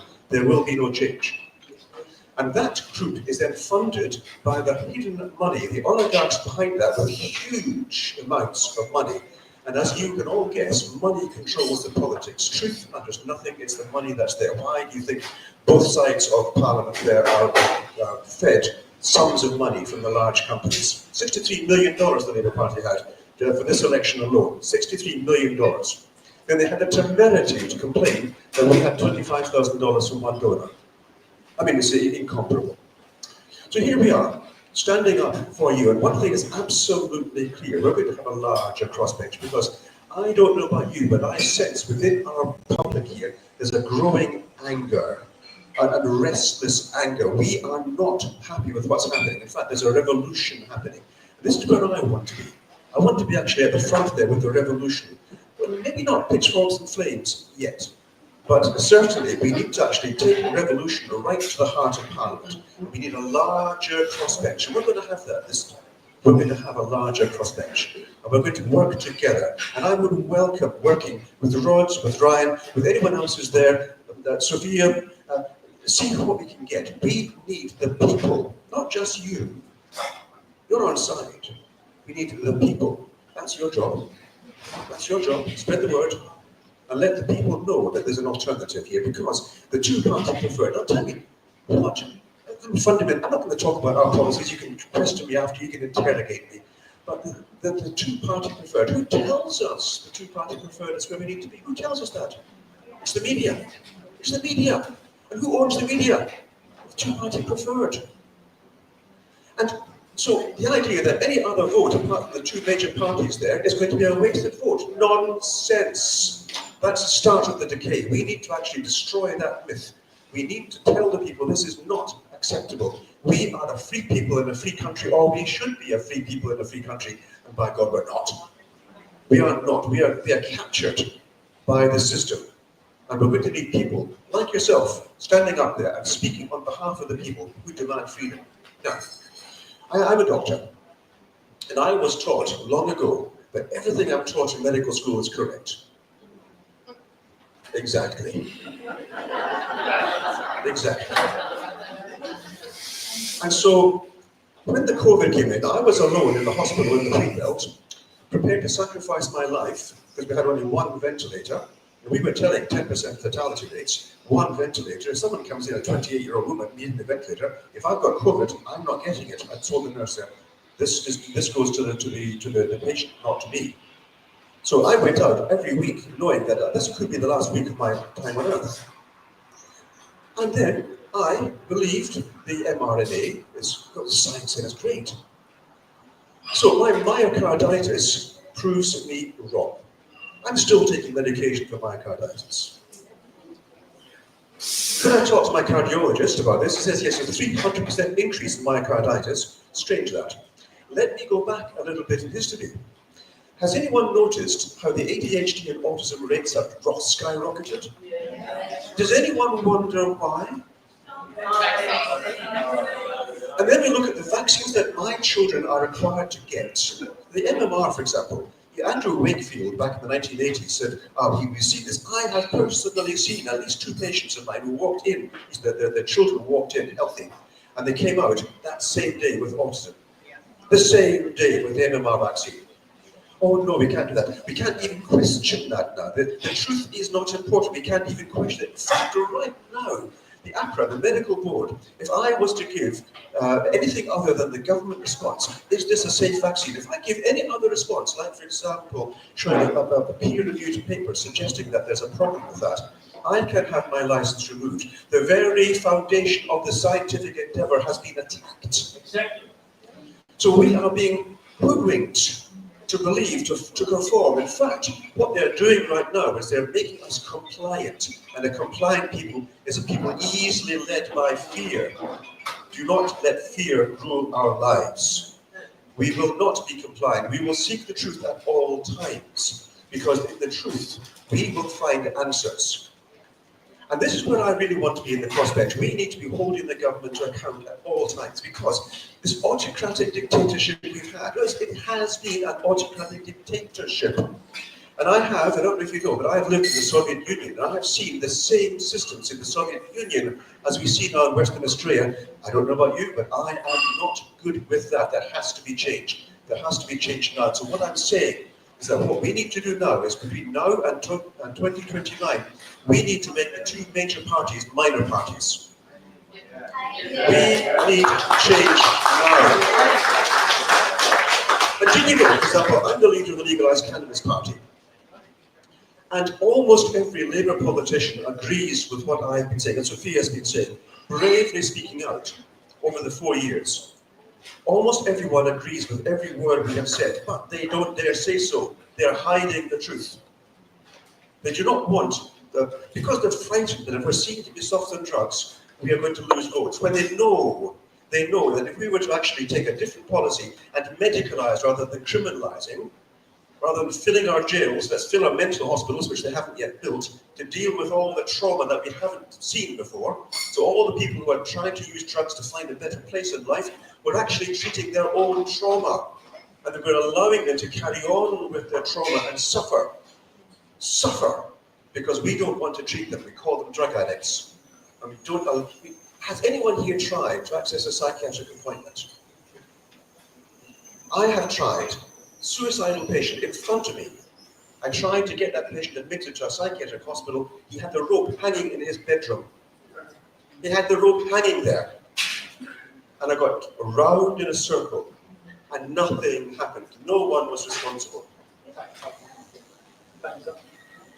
Time goes fast. Thanks very much.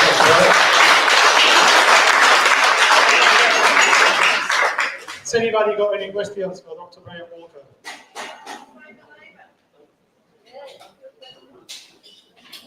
Please come here and ask on the microphone.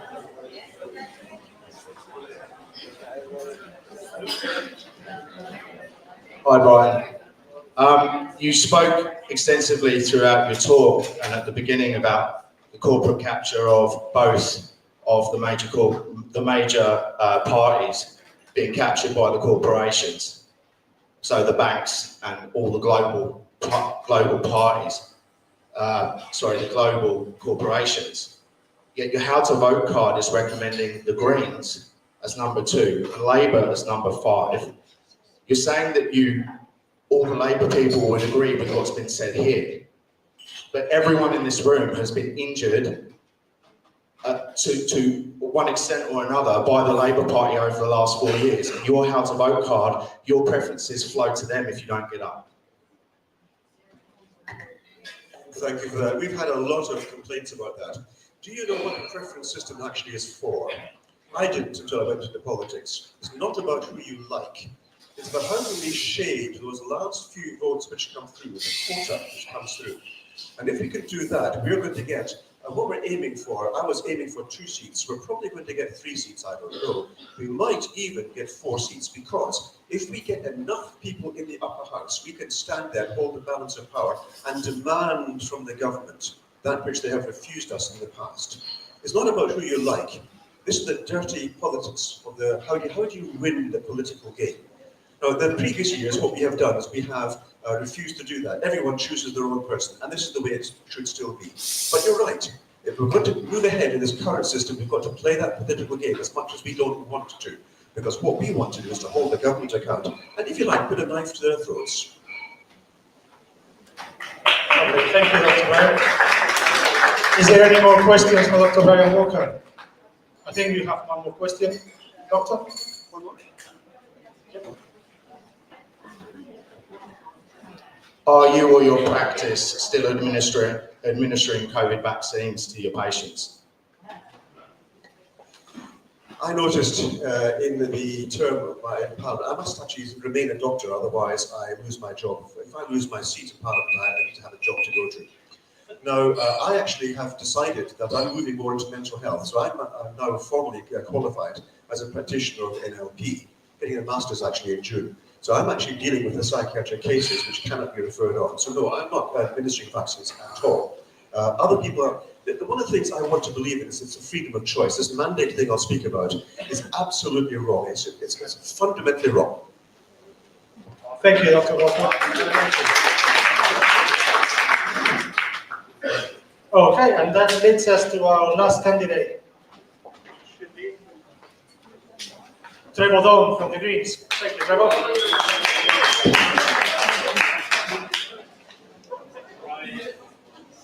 G'day, I'm Trev. I live down the road and decided to get in politics because I have a wife and 2 kids, and I thought that the world really needs. Oh, thanks, mate. Can you hear me now? Yeah, get into politics because I really think that the world needs, my children need a future, and so I got into joined the Greens recently, and I'm on the card in Balcatta against the Labor guy, which I really don't think there's much chance of winning. The surprising thing that I've found in coming to this forum, given that it's slightly right-wing and I'm probably in the lion's den, I'm old enough to admit that, that there's a lot of common ground. A lot of common ground with people that are concerned, that have got off their asses and are doing something about representing their values and how they feel, and I think that's totally admirable, because that's my motivation. I think that I acknowledge the Wajak land because I can see my friends, my Aboriginal friends and colleagues, they're still suffering from that disposition from 200 years ago. They're suffering with that now, and I refer to myself as a he and him, because I've got other friends that really struggle with their sexuality and where they see themselves in the world. I'd like to see a world where we tax corporations. I agree with some of the points here, where we're not getting enough out of the royalties that are dug out of our territories, and that education and dental and mental should be free for people. We live in a wealthy society, and I don't think we should be able to judge the quality of someone's health by looking in their mouth. And those are the things. I think people need a fair go. And I disagree with some of the freedom side of things. I'm a lefty, right? I'm a lefty left. Yeah, I'm a lefty. So I think there is a space for rules. I think there is a space for governance. I don't think we should be relinquishing control and giving people a free wheel for things.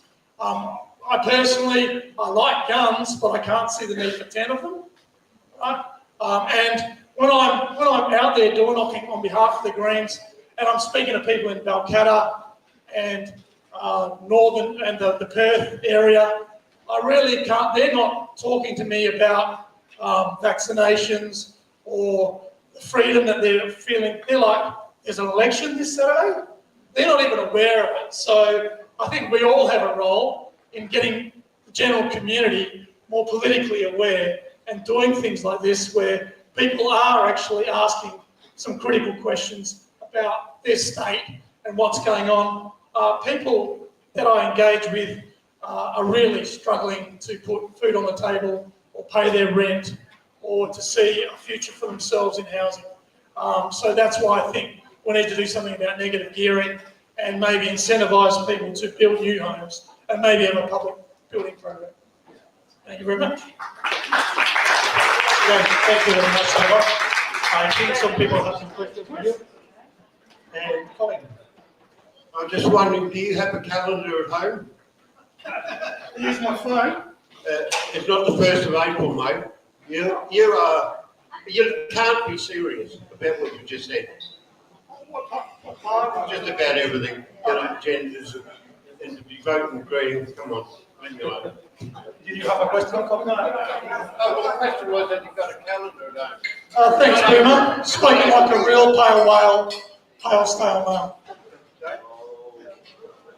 You have a style when you're out of date. Oh, thanks. If you have a proper question, please come and ask. The question was when you had the calendar. Oh, that's it.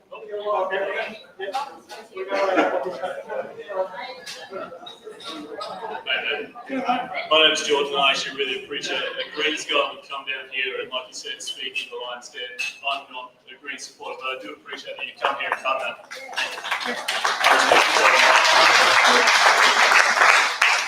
You spoke briefly about the cost of living.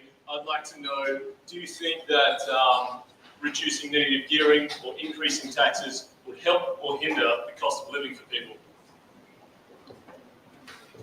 I think there's a real need to charge appropriate royalties for resources that we get out of this state.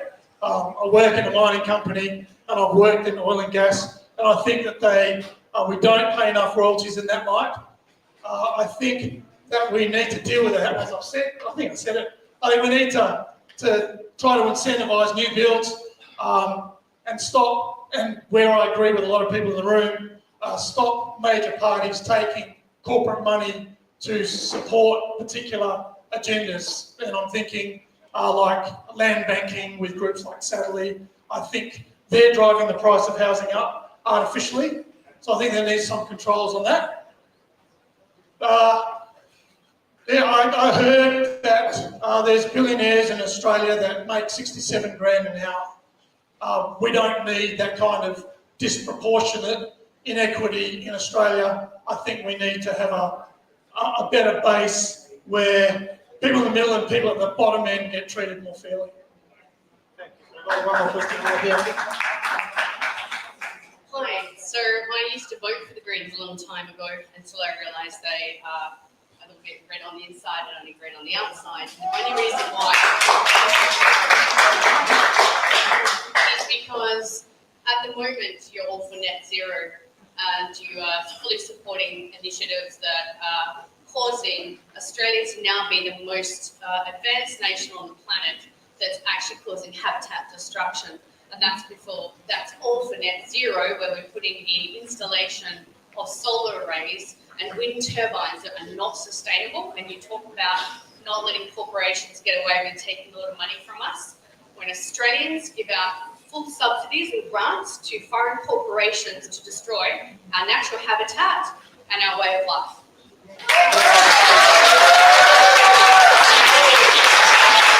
I'm not sure there was a question in there. Can anybody help me out with the question? What is your response to that? Because you're all about protection of the environment, but it's actually causing more destruction than we have ever had. Yeah. I'm not sure about that. I'm against. I don't think we should be digging out more fossil fuels. I don't think. My question is, if you're causing habitat destruction and you're causing a loss of biodiversity for net zero, then how can the Greens support that when you're speaking about the environment? I don't think we are. Yes, Thank you very much, Trevor. Any more questions, Trevor? No? Okay. First of all, I want to thank all the candidates for coming here today. All of you, thank you very much.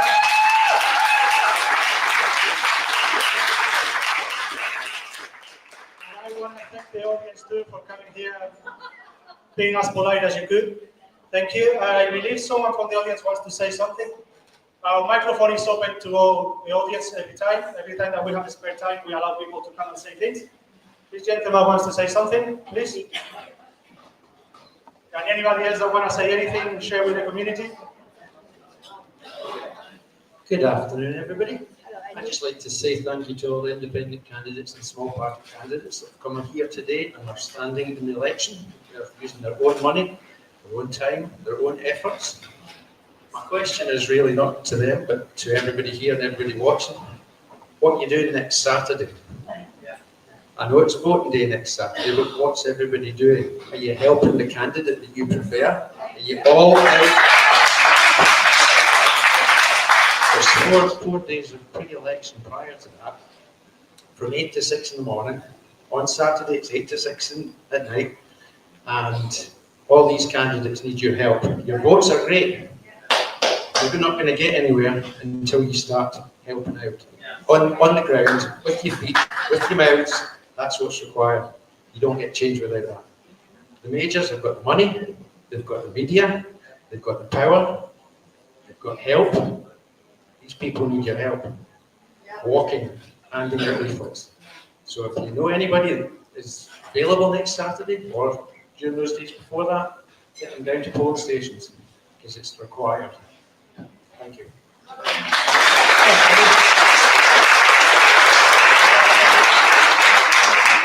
Anybody else want to share something? Dr. Mark? Yes, just something I think everyone should be reminded of. Back when they were jabbing us with COVID, many people have told me, and it seems to be well established, that the people of Claremont, who tend to be relatively affluent and middle class, were more likely to get the jab than the people of Balga, who are traditionally regarded as bogans. But the people who are living in Balga were thinking more about what the government has done to them and how it has destroyed them. So we're fighting middle class stupidity and arrogance. Thank you very much. Do you want to say something too? Yeah. Good afternoon. I am here to definitely support Peter McLernan. He is the truly most independent candidate in this entire election. I've had many long conversations with him over the last few months. He cannot be voted above the line, and I'm aware of Freedom Media's video on Facebook encouraging people to vote above the line, and I saw quite a bit of discussion questioning why that was the case. I do feel that we still have no control where any preferences are given above the line. We don't know actually even where any of the parties are going to put their preferences. And I would include also the independents in that, because there has been quite a lot of disruption in that party. I'm interested also that Freedom Media put the independent group number 7 out of his above the line selection. And I'm not here to disrupt independent representation, I'm totally for it. But I'd also love to know why there would be any recommendation not to vote below the line. Because if you vote below the line and you vote number 1 to 20, you actually get the representatives that you want, not the party's preferences that can change at any moment. Peter has paid his own nomination. He's come up with 250 declarations, and he has paid quite a lot of money in his own Facebook ads, and it's been a huge commitment. I would really love to see Freedom people really support him as a candidate. And this is not a paid advert. This is as a friend who asked him to be a candidate for the independent party, to support them to get their 5 to make a party, and then he was pushed out. I want you to know that, because it's a very, very big deal to me. He then chose to be an independent candidate. I have not seen one thing from this man that indicates in any way he is going to be bought by anybody. Nobody. So I would really love to push that for Peter, because having spoken here before at Topolinis some 2 years ago as an independent veterinary surgeon, I really do value that we can give true and honest information to people and be really accountable for informed consent. And that applies to politics as well. Thank you.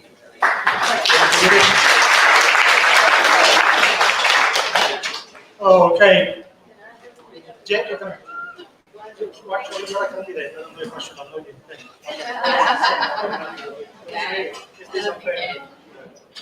Okay, so in regards to where you're going to vote, right, our group, our little group of 5 independents, have worked very hard together to get that group of 5, because 97% of people only ever vote above the line, right? And whilst I agree that we should have been voting below the line, and I've always done that in the past, okay, we're trying to capture a larger audience, and that group will be people coming in, not sure who they're voting for yet, as they're walking in there. They just want to go back to the beach or their mates or whatever, and they just want to get in, do something quick, and then go out again. So I understand your perspective, I get that. Yeah, but we are also dealing with voter patterns, and those patterns are really well established. Would I like everyone to be much more engaged? Absolutely. Anyway, thank you. Thanks, Sophia. I'm not going to allow anyone else to speak. We've got 3 minutes left and I'm going to finish off. Sorry. So we are a regular group that meets every 4 weeks. If anybody wants to come back, we'll be meeting again on March the 30th. One of the things we do, we have a group that has been displaying whiteboards on the side of the road for like 3 years, once a week. The tactics of that group is changing, and now what we're doing is displaying the whiteboards, and we're also playing music. We're doing this Tuesday. We're going to be down in Waterman's Bay, playing music to the people walking by. So if you want to join us, it's at 4:30 on the corner of Elsie Street and West Coast Drive. It's a really good thing to do and lift up the spirits. And we are out of time, and we're going to close off the meeting for today. Thank you all for coming, and I hope to see you all again. Thank you.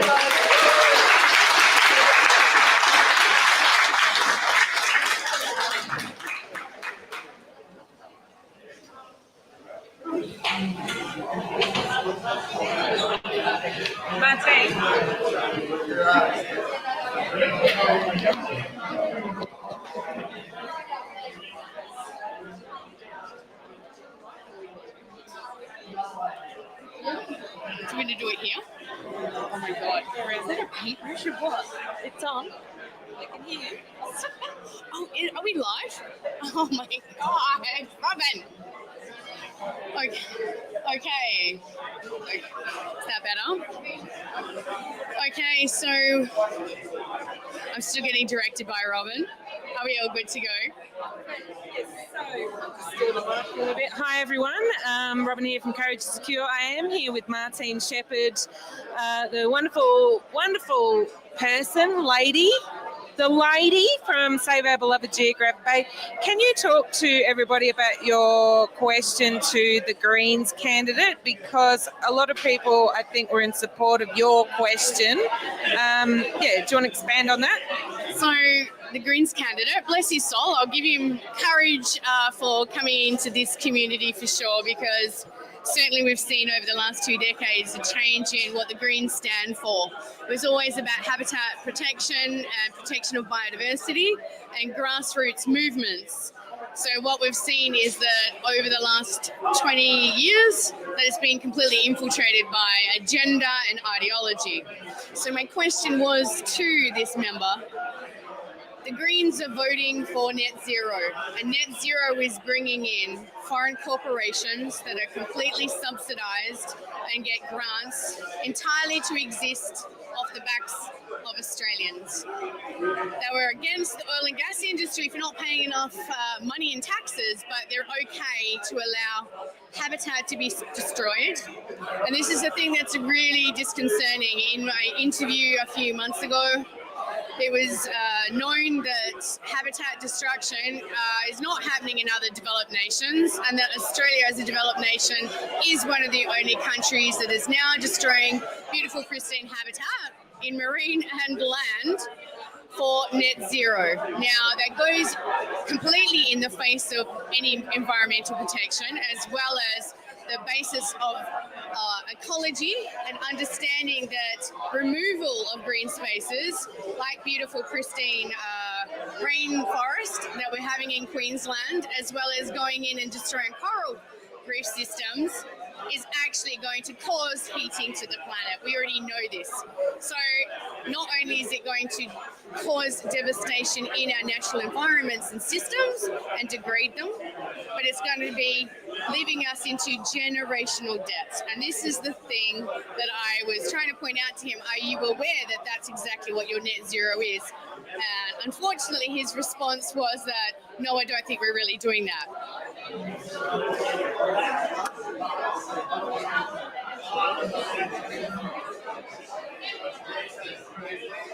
Fantastic, everyone. It was very hard for me to hear from Martyn there, but thank you. I appreciate it. And thanks, everyone, for watching. Make sure if you have any friends in WA, share the show because it's very important that people get this information. Thanks, Martyn. Thanks, Robin. Have a great afternoon. Thanks, everyone. Stay over there. Let's everyone. Bye.